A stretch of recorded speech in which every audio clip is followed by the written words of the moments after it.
হয় শিখি না হয় হেরে যাই। আর প্রকাশ্যে যখন এসব ঘটনা ঘটে, আসলে একজন তার শখের বাইকটি রেখে চলে গিয়েছিলেন আর সেখানে দাঁড়িয়েছিলেন অন্য একজন। আসলে আমাদের মূল শিক্ষাটা হচ্ছে এখানে, বেশি লোভ ভালো না। আপনি যখন বেশি লোভ করবেন ঠিক সেই মুহূর্তটাতেই আপনার মধ্যে কোনো কিছু কাজ করবে না, আপনার কাছে কাজ করবে টাকা। আর এই টাকা ইনকাম করার সহজ পদ্ধতি হলো চুরি। আর এই চুরি করতে গিয়েই যখন আপনি মাইনকা চিপায় পড়ে যাবেন তখন নিজেকে উদ্ধার করতে পারবেন না। আপনার মান সম্মান, আপনার পরিবারের মান সম্মান সহ সব জ্বলে যাবে।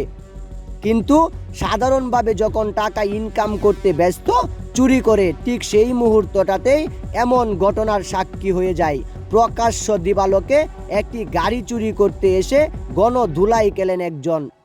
আসলে এরা এমন চোর না যে তারা সব সময় চুরি করে, কারণ আপনি যা তাদেরকে দেখলে আপনার মনেই হবে না তারা চোর। কিন্তু এরা আসলে মেকানিক, যারা আশেপাশে ঘুরঘুর করে এবং হঠাৎ গাড়ি নিয়ে উধাও হয়ে যায়। আসলে আমরা কখনো কখনো হেরে যাই আর কখনো কখনো শিখি, আর এই শিক্ষা থেকে আমাদের মূল কাহিনী।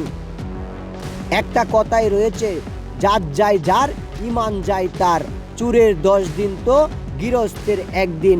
ঠিক সেই কথাটার পরিপ্রেক্ষিতে এখন ধরা হচ্ছে তাদেরকে, বেশি দূর যেতে পারেনি আর এরই মধ্যে গণধুলাই খেলেন। আর এসব ঘটনা এখন আমাদের সামনে।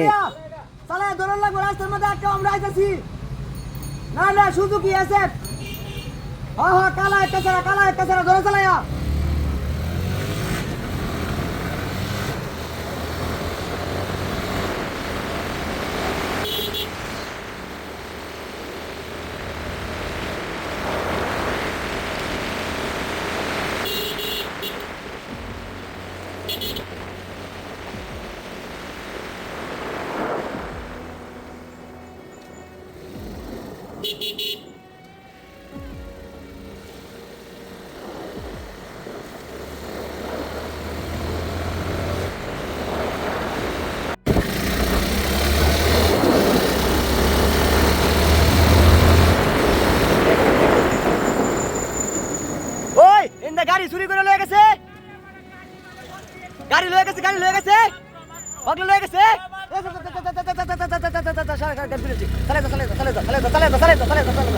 ভাই গাড়ি চুরি করে লয়ে গেছে, ওই গাড়ি চুরি করে লয়ে গেছে, গাড়ি চুরি করে লয়ে গেছে, গাড়ি লয়ে গেছে, গাড়ি লয়ে গেছে। গাড়িটা যখন নিয়ে যাচ্ছিলেন ঠিক আমরাও তাকে ফোন দিয়ে ধরিয়েছি, আর আমরা যাচ্ছি তাকে ধরার জন্য। যদি ধরতে পারি তাহলে পুরো ভিডিওটা আপনাদেরকে দেখাবো। আসলে তারা বাইক চুরি করে কত দূর গিয়েছিল, বেশি দূর যেতে পারেনি, আমরা তার মধ্যেই তাকে ধরে ফেলেছি। আর এসব ঘটনার সাক্ষী এখন আমরা নিজেই, কারণ আমাদের চোখের সামনে থেকে বাইক চুরি করে পালাচ্ছে অনেকে, কিন্তু সিসিটিভি ফুটেজের কারণে আমরা তাদেরকে ধরতে পারি না। আসলে প্রকাশ্য দিবালোকে যখন এসব ঘটনা ঘটে তখন আমরা আসলে কি করব? যারা বাইক চালায়, যারা বাইক ইউজ করে, তাদের সতর্কতা অবলম্বন করা জরুরি, কারণ আপনার শখের বাইকটি সামান্য সময়ের ব্যবধানে হারিয়ে যেতে পারে। আর আপনি যদি সেটা পেতে চান তাহলে অবশ্যই বাইকে জিপিএস ট্র্যাকার লাগিয়ে দিন।